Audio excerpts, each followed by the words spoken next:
नमस्कार साथियों, आपके अपने YouTube channel GR classes by Balraj sir में एक बार फिर से आपका स्वागत है। और हरियाणा का जो प्राचीन इतिहास जो पिछली वीडियो में हमने जिसके इम्पोर्टेंट क्वेश्चन जो है वो किए थे, उसी के जो है बाकी इम्पोर्टेंट क्वेश्चन जो है वो आज आपके सामने लेकर आया हूँ। और आशा और उम्मीद है आपने पहली वीडियो देख भी ली होगी। तो क्वेश्चन नंबर 1 से शुरुआत करते हैं।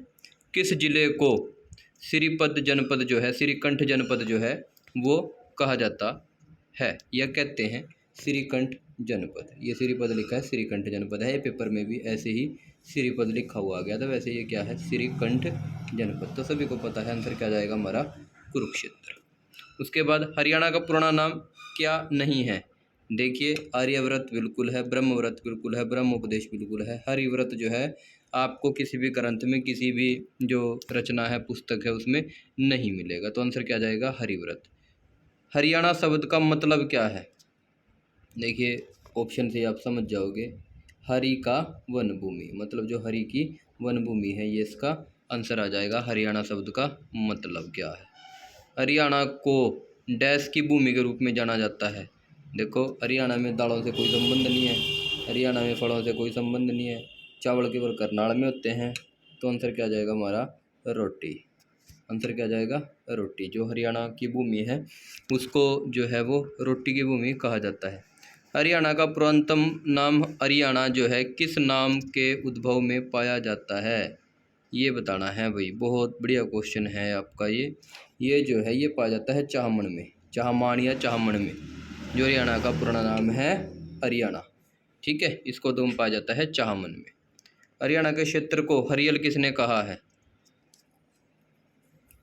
ये कहा है यदुनाथ सरकार ने। अगला क्वेश्चन, कुरुक्षेत्र का नाम हरि क्षेत्र किस ग्रंथ में है? कुरुक्षेत्र का नाम हरि ग्रंथ जो है वो किस में है? स्कंद पुराण में।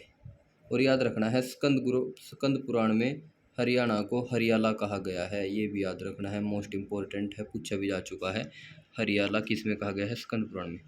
विद्वानों के अनुसार किसका अपभ्रंश है हरियाणा? ये आपने यहाँ पर क्वेश्चन देख लिया, तो ये पेपर में पूछ भी लिया गया है क्वेश्चन। अहिराणा किसका है जी? अहिराणा का। ऋग्वेद में हरियाणा का नाम क्या था? ऋग्वेद में हरियाणा का नाम देखते हैं, डी ऑप्शन क्या है इसका? रज हरियाणा। जी बिल्कुल, रजे हरियाणा, रजे हरियाणा, ये ऋग्वेद में नाम है। अगर आपसे पूछ लेता है महाभारत, और महाभारत में आपको पता है कि अब की बार सीईटी में पूछा भी गया था, तो महाभारत में हरियाणा का नाम क्या हो जाएगा जी? बहुधान्यक। क्या हो जाएगा? बहुधान्यक। उसके बाद अगला क्वेश्चन जो है क्वेश्चन नंबर 10 इस पीडीएफ का। सम्राट हर्ष ने निम्नलिखित में से किस भाषा में जो रत्नावली नाटक था उनका, वो किस भाषा में लिखा है? बहुत इंपॉर्टेंट क्वेश्चन है। संस्कृत। देखिए, इनके नाटक जो है वो नागानंद, प्रियदर्शिका और रत्नावली, ये फेमस नाटक जो हैं इनके रहे हैं। और रत्नावली ने किस भाषा में लिखा था? संस्कृत भाषा में। निम्नलिखित में से कौन सी बाणभट्ट की रचना है? सभी जानते हैं, बहुत बार पेपर में पूछी जा चुकी है, इसलिए मैंने इस पीडीएफ में इसको डाला है। हर्षचरित जो है बाणभट्ट की जो है वो रचना है। हुसैन सांग, ये देखिए, ये आपको ऐसे ही पीडीएफ में अलग अलग मिल जाएगा। ये क्या है एक्चुअल में? ये है हवेन सांग, आपको पेपर में मिलता है, लेकिन जब हम इसको इंग्लिश में पढ़ते हैं तो ये एक्चुअल में जो है, सॉरी एक मिनट का है, ये है, ये आपका क्वेश्चन है हुसैन साहब। जब हम इसको इंग्लिश में पढ़ते हैं तो इसका नाम हो जाता है जुएनजैंग। क्या नाम हो जाता है? जुएनजैंग। तो ये जो है हर्षवर्धन के दरबार में इसने यात्रा की। देखिए, 634 में आया था ये, 644 तक यहाँ रहा। ठीक है, हर्ष के दरबार में। ठीक है, किसकी हम बात कर रहे हैं? हुसैन की। इसकी एक पुस्तक है CU की, अपनी पूरी यात्रा का वृत्तांत इसने उसमें लिखा है। उसके बाद क्वेश्चन नंबर नेक्स्ट है, समुद्रगुप्त काल के सिक्के हरियाणा के किस स्थान पर पाए गए हैं? समुद्रगुप्त जो काल था उसको जो सिक्के हैं वो मिताथल में पाए गए हैं। समुद्रगुप्त को याद रखना है, ऐसे मैं आपको क्वेश्चन बताता चलूँगा। भारत का नेपोलियन कहा जाता है? समुद्रगुप्त को क्या कहा जाता है भाई? भारत का नेपोलियन। अगला क्वेश्चन है, हर्षवर्धन ने एक प्रसिद्ध नाटक लिखा है, अभी बताया था मैंने 3 नाटक, नागानंद, प्रियदर्शिका और रत्नावली, तो नागानंद आंसर हो जाएगा। क्वेश्चन नंबर जो नेक्स्ट है वो है, वर्धन वंश का प्रथम राजा जो है वो कौन था? देखिए, वर्धन वंश जो है हरियाणा के इतिहास में बड़ा इम्पोर्टेंट है, क्योंकि एक राजा हुआ करता था प्रभाकर वर्धन। उसकी जो है 3 संतानें थी, जिसमें राज्यवर्धन, राज्यश्री और हर्षवर्धन, ये 3 इसकी संतानें थी। राज्यवर्धन बड़ा बेटा था, हर्षवर्धन छोटा था, राज्यश्री इसकी पुत्री थी, प्रभाकर वर्धन इसका पहला राजा था। तो हमारा आंसर क्या आ जाएगा? प्रभाकर वर्धन।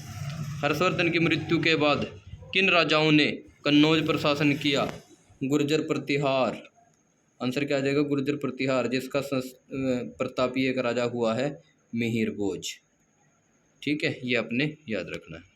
राजा हर्षवर्धन के दरबार में बाणभट्ट की क्या भूमिका थी? मंत्री नहीं था, सेनापति नहीं था, शाही उपदेशक नहीं था, क्या था? कवि था, स्थाना कवि। तो ये भी आपने याद रखना है। हरियाणा में हर्षवर्धन कालीन ताम्र मुद्राएं कहाँ से प्राप्त हुई हैं?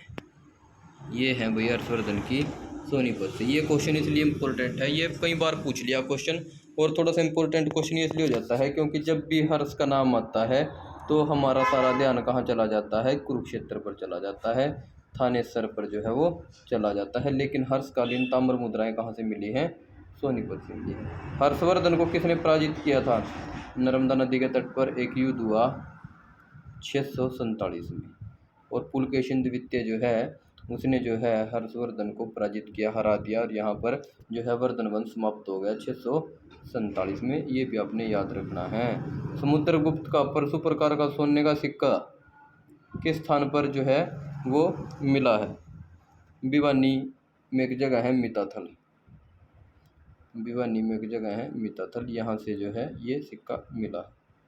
उसके बाद अगला जो क्वेश्चन है, राजा हर्षवर्धन किसके पुत्र थे? अभी बताया था मैंने, प्रभाकर वर्धन के जो हैं 2 बेटे थे, जिसमें जो बड़ा बेटा जो था वो था राज्यवर्धन, छोटा बेटा जो था वो हर्षवर्धन था, और इनकी बहन कौन थी? राज्यश्री। ये एक बहुत लंबी स्टोरी है। जो राज्यश्री थी इसकी शादी हो गई गिरिवर्मन के साथ। किसके साथ हो गई? गिरिवर्मन के साथ। ठीक है, और बाद में जो मालवा साइड के जो राजा थे उन्होंने क्या किया? ग्रहवर्मन की हत्या कर दी और इसको बना लिया बंदी। बाद में इसने राज्यवर्धन ने उसकी हत्या कर दी, लेकिन एक व्यक्ति और आया शशांक, उसने फिर राज्यवर्धन की हत्या कर दी।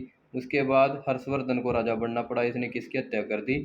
शशांक की हत्या कर दी। ये आपने याद रखना है भाई सारी बात। बाणभट्ट के अनुसार पुष्यभूति कहाँ का राजा था? देखिए, आप ये देख रहे होंगे कि ये मिस्टेक है, बाण नहीं, ये मिस्टेक नहीं है, ये बाण ही आता है पेपर में लिखा हुआ। बाण के अनुसार पुष्यभूति जो है वो कहाँ का राजा था? श्रीकंठ जनपद का, जिसे हम क्या कहते हैं आज? कुरुक्षेत्र। अगला क्वेश्चन जो है, तोमर वंश का अंतिम शासक जिसने दिल्ली का सिंहासन अपने दामाद पृथ्वीराज चौहान, जब अपने दामाद की बात आ गई तो आंसर सीधा अनंगपाल कर देना है आपने, ये भी याद रखना है। अनंगपाल ने अपने दामाद पृथ्वीराज चौहान को जो है दिल्ली की गद्दी दे दी थी, और बाद में जो है 1191 और 1192 में 2 युद्ध हुए, जिन्हें हम तराइन के युद्ध कहते हैं। और इस युद्ध में पहले में जीत गया था पृथ्वीराज चौहान, लेकिन दूसरे में जीत गया था गौरी, और यहीं से कहते हैं दिल्ली सल्तनत की नींव रखी गई। जो 1206 में इसका एक सेनापति था कुतुबुद्दीन ऐबक, दूसरा था बख्तियार खिलजी। कुतुबुद्दीन ऐबक ने दिल्ली सल्तनत की स्थापना जो है वो कर दी थी। उसके बाद अगला जो क्वेश्चन है हमारा वो है, भगवत गीता का संकलन किसके द्वारा बताया जाता है? देखिए, भगवत गीता जो है ये महर्षि वेदव्यास द्वारा जो है इसका संकलन बताया जाता है। उसके बाद अगला जो है, महर्षि वेदव्यास ने महाभारत महाकाव्य कहाँ पर लिखा है? महर्षि वेदव्यास ने थानेसर ऑप्शन में आएगा, ये गलत है भाई। करनाल भी गलत है, अम्बाड़ा भी गलत है, आंसर आएगा आपका कुरुक्षेत्र। ठीक है, तो ये आपके 25 क्वेश्चन थे। आई होप आपको ये अच्छे लगेंगे और आप वीडियो को, सेशन को ज़्यादा से ज़्यादा शेयर करेंगे अपने दोस्तों के साथ। और ऐसे ही कंटिन्यूसली सीईटी की तैयारी के लिए और ग्रुप डी की तैयारी के लिए कंटिन्यूसली जो है हम आपके लिए वीडियो लेकर आते रहेंगे। और ऐसी ही वीडियो के लिए, ऐसे ही प्रश्नों के लिए जुड़े रहें जीआर क्लासेस के साथ। धन्यवाद, नमस्कार, आपका दिन शुभ हो।